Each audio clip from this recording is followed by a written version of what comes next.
আজকে আমি একটা হেলদি জুস বানাবো। এই জুসটা প্রত্যেক মানুষের খাওয়া উচিত, মানে এত হেলদি জুস এটা। তো তার জন্য দেখো আমি দুটো করলা নিয়েছি, মিডিয়াম সাইজের দুটো করলা।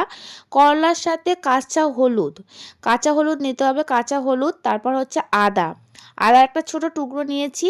দুটো লেবু, দুটো আমলকি। আমলকি কিন্তু আমাদের শরীরের কিন্তু ইমিউনিটি পাওয়ার বাড়ায়, ভিটামিন সি আছে লেবুতেও, ভিটামিন সি রয়েছে। তার সাথে ধনে পাতা রয়েছে আর পুদিনা পাতা। ধনে পাতা নিয়েছি, তারপর পুদিনা পাতা আর হচ্ছে পালং শাক। পালং শাক হচ্ছে আমাদের শরীরে আয়রনের মাত্রা বাড়ায়। তো এইগুলোকে আমি সবগুলোকে ছোটো ছোটো ছোটো ছোটো করে কেটে নেব। কেটে নিয়ে একটা মিক্সিং জারে দিয়ে আমি জুস বানাবো।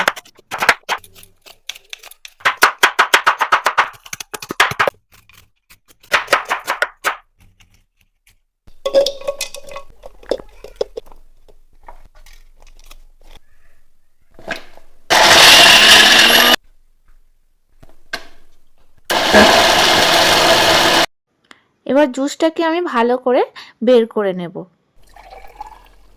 জুস পুরো রেডি হয়ে গিয়েছে। আর তাতে একটু লেবুর রস দেব, দিয়ে আমি আমার বাবাকে দেব। বাবা খেয়ে বলবে কেমন হয়েছে। করলার জুস